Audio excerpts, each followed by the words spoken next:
Do you think you're addicted to your smartphone, or do you think you spend a little bit too much time on social media?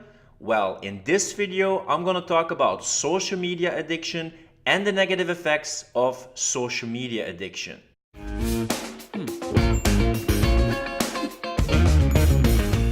In this video, I'm going to give you some interesting numbers about how much time we spend on social media, how many times we check our smartphone, and the negative effects of social media on different aspects of our life. Probably like me in the past, the first thing that you do when you wake up is check social media. You check social media a lot of times during the day, and oftentimes it's also the last thing you check before you go to sleep. In this video, I'm going to take a look at the different negative aspects social media addiction or using social media too much has on our lives. Now let's first take a look at the research. If you would have to imagine how much time you spend on social media and on your smartphone, how much time on average do you think you spend a day on social media? Well, research by Flurry said that on average we spend 4 hours and 15 minutes on smartphones a day. Some research even talks about spending 5 hours on average a day. It's difficult to pin down an exact number of how much time we spend on social media a day, but the average is about 4 hours a day. That means 120 hours in a month. It's estimated that the average American spends about 1/4 of the working day browsing social media for non-work related activities. Between 60 and 80% of the Americans even say that they don't go online for something necessary. They just do it to kill time or to be entertained. A World of Work report says that about 32% of the time spent on social media is not used for anything work related but for personal use. So that's a huge loss in productivity. 13% of total productivity is lost due to social media. Facebook is the most visited social platform. About 83% of the time on social media is spent on Facebook. Now, this is the time spent on your smartphone and checking social media. Now, how many times a day do you think you check your smartphone? If you had to guess. Well, they did the research and the average millennial checks his or her phone 157 times a day. Other research, not just about millennials, found out that the average person checks his or her phone 85 times a day. Researchers also found out that checking your smartphone is often confined to short bursts, with half of the uses lasting less than 30 seconds. The most heavy users in the research spend more than 5 hours on their smartphone each day. That's more than 1/3 of their waking hours. People often have little or no awareness how many times they check their phones. Users actually check their phones twice as much as they thought they would be checking their phone. It's an habitual automatic behavior to automatically check your phone and check for new messages, notifications, or updates. Also, a new study by IDC Research found out that more than 80% of smartphone users check their smartphone within 50 minutes of waking up each morning. Now let me talk a bit about how social media addiction works. Just as any addiction, it triggers the dopamine system in our brain. The dopamine system is the goal-oriented system in our brain. It's the reward-related system in our brain. So we anticipate a reward. You look forward to be liked, to people interacting with you, to feel validated, and looking for a new update or a new notification. Especially since you don't know when you will get it, there's always is a bit of anticipation when you will finally get a reaction, a like, or an update, or a notification. Dopamine makes us feel good and makes us look forward to something. So every time we're looking forward to a new input and a new signal, it's triggering our body to say like, yes, I'm really looking forward to get a new message this time. Social media is built to keep the users engaged, so they stay on the platform looking forward to be liked, to be commented on, and to be engaged with. Every time we get a new interaction on social media, it gives a little bit of dopamine in our brain and it gives a pleasurable rush. Just as with any addiction, your brain is looking forward to a new rush of dopamine and it craves more and more, and it stays on the platform because it's looking forward to a new hit. That hit is a like, a comment, people engaging and interacting with you. And it also plays to human wants and need, like feeling connected, feeling validated, feeling cared for. That is how all addiction starts. You want it more and more and you can't say no. How many times have you been somewhere and you checked your phone and you didn't even know why you checked your phone, it's almost an automatic behavior. You're just looking if somebody already liked a post, an update, sent a message, replied. Once you get into the habit of checking your smartphone and social media a lot, you crave for more content and your engagement will keep on being high. That is why social media also is affecting your attention span. You keep on scrolling and clicking to find out more content, more things to engage with. Oftentimes we don't even read full articles, we just read the headlines. You only start paying attention to the part of the content that is interesting and you just skip through the rest. I'm going to ask you a question. Have you ever been able to sit through an entire movie without checking social media or your smartphone? Or have you been able to read a full blog post without checking something else and be fully present with the thing you're focusing on? Probably you didn't. Probably you were anxious to check out if there was a new update or you were distracted by a notification or a message. It's so difficult to shut off our brains and focus on one thing nowadays, since all those likes, engagement, people who are interacting and responding to you is so close by and it's just in your pocket or nearby. Social media companies know this very well. The more time you spend on the platform, the more time advertisers can show their ads for you, and that brings in the money. So the more you like, engage, click and stay on the platform, the more money they make. Ever wonder why all social media is completely free? That is because you are the product. And your attention is the biggest resource advertisers are looking for. We live in an attention economy these days. I have a quote that says, "We went from hunter-gathering and seeking food to information gathering and seeking attention." Attention is the biggest commodity that is traded on the internet. And the more advertisers can claim your attention, the more social media companies can claim your attention, the more money they make, and the more likely you will buy one of the products or services of those ads. The easiest way to understand social media is by imagining a slot machine. You pull the lever to win a prize, you take intermittent actions to win a variable reward. Every time you're refreshing Tinder, Facebook, Twitter, Snapchat, you think like, will I win a prize? Will somebody have liked, responded, or sent me a message? You know that when you open Instagram, Twitter, or Facebook, it takes a while to load. Well, it's no accident. It's the expectation that makes that variable reward so interesting and so addictive. You don't want to instantly know if you've won. You want to wait a while, anticipate, and then finally see if you got a reaction or got some engagement. Another thing social media also taps in is reciprocity. If somebody responded to you, they can see when you responded, so you feel obliged to reply back. There's an urgency to reply. So this reciprocity also makes you stay longer on the platform and also makes you feel obliged to respond and like other people and respond to other people their posts. They see when you liked something, they see when you responded to posts, they see when you're online, they see when you read a message, so you're also obliged and encouraged to like, respond and message back. Now let's talk a bit about the negative effects of social media on attention span. Attention span is the amount of concentrated time we have without getting distracted. Now that attention span is really important because if we can really work deeply and concentrated, we can really have a deep quality of focus and get more done in less time. But with the increase in external stimulation and all the social media, our attention span has gone down. A famous research by the National Center for Biotechnology Information has researched this and found out that our attention span in 2000 was 12 seconds and it dropped to 8 seconds in 2013. That's even less than a goldfish because the attention span of a goldfish is 9 seconds. Now remember, this research was in 2013, before social media platforms like Snapchat, for instance. So there's a big probability that the attention span these days is even less. So to really focus on one thing and to not be distracted is really becoming increasingly more difficult. Now let's take a look at the negative effects of that decreasing attention span. Number 1, the myth of multitasking. Multitasking doesn't work, as I explained in previous videos. We can only consciously focus on one task at a time.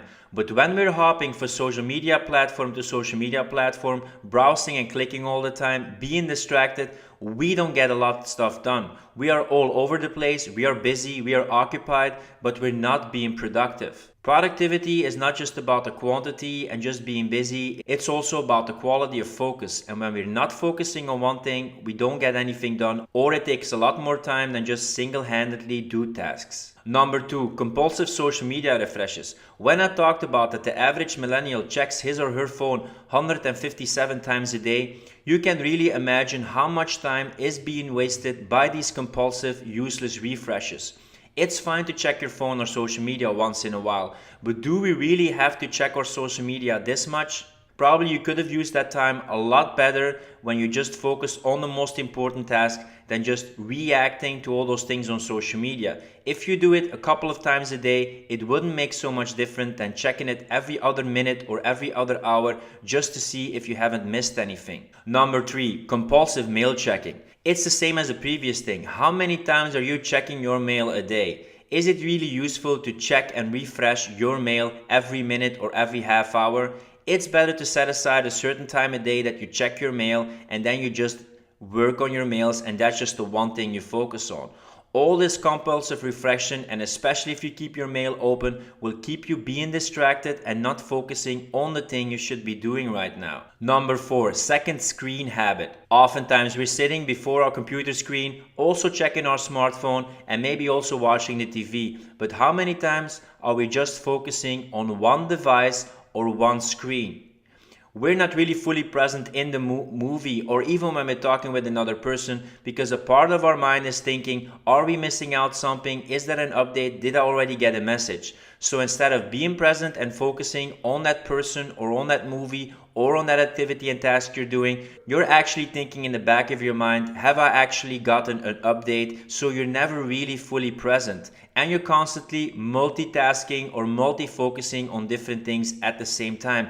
Never really fully enjoying company or never really fully enjoying a movie or other things that you could really be involved in, since a part of your attention and a part of your focus is stuck on your smartphone and social media.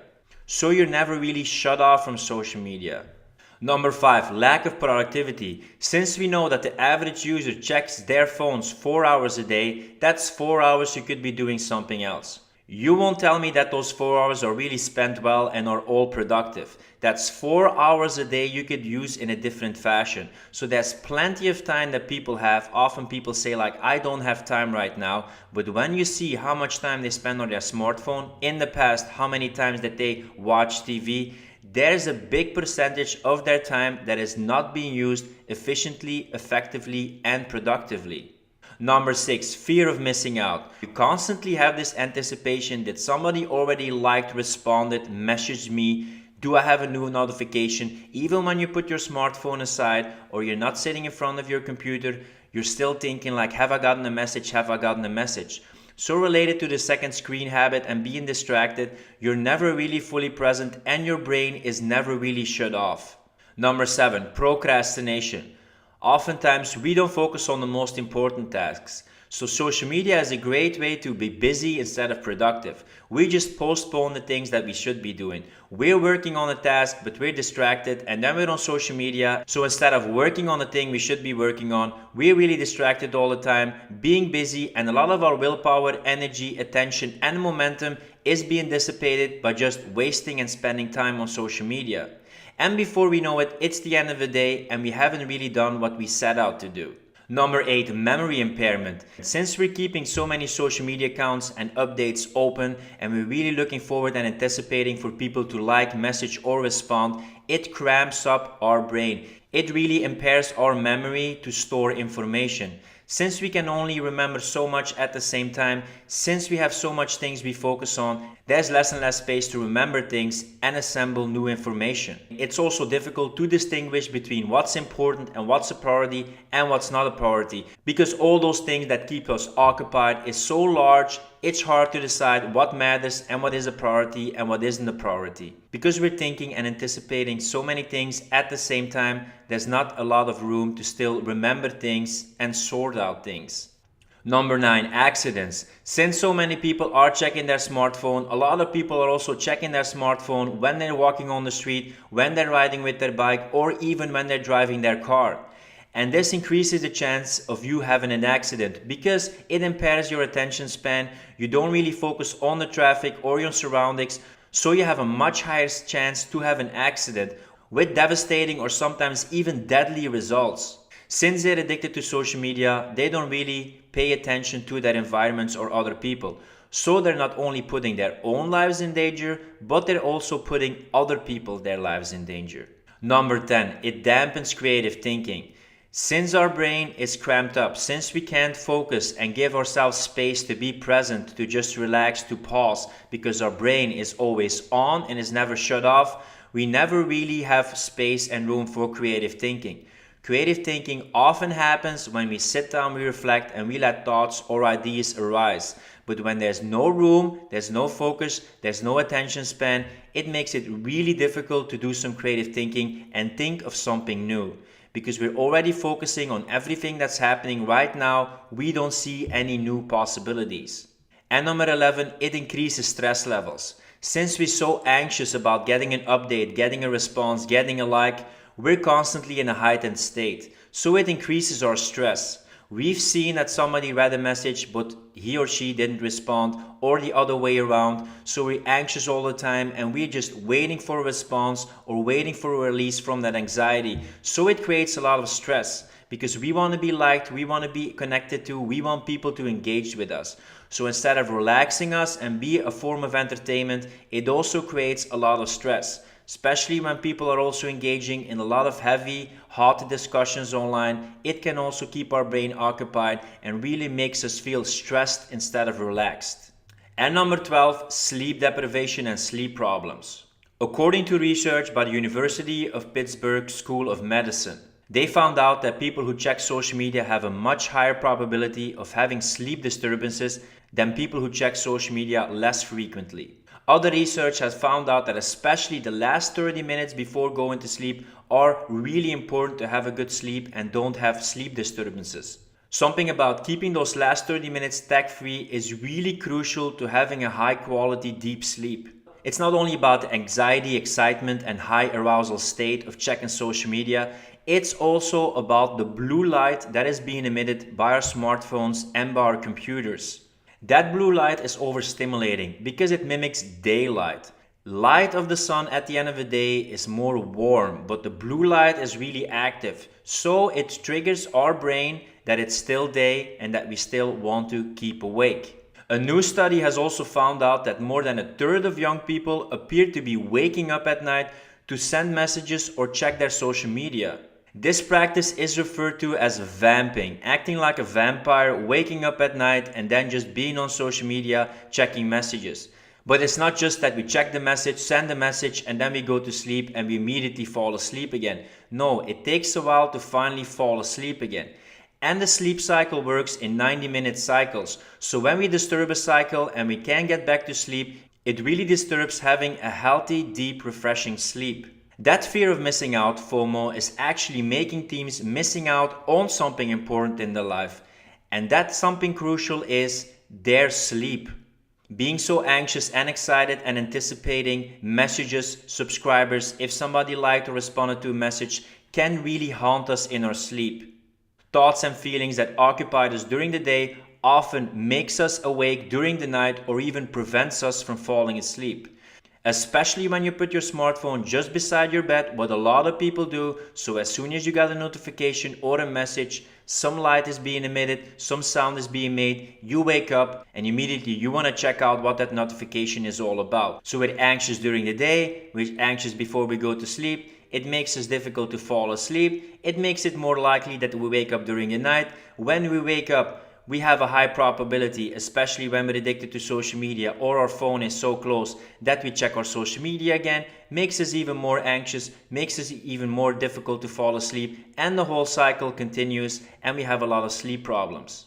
So this was a video about social media addiction, how it works, how much time we spend on social media on average, how many times we check our phone a day, how it impairs our attention span, all the negative effects of spending so much time on social media and having a short attention span, and what we're actually missing out on, besides checking out the updates and messages, and also the effects on sleep, and how it makes us stay awake, not fall asleep or wake up earlier. Let me know how much time you think you spend on social media, how many times you think you check your phone a day. If you already have some solutions how to manage social media, let me know by dropping a comment below, and I will talk to you in the next video where I will give some possible solutions to handle social media better and to handle social media addiction.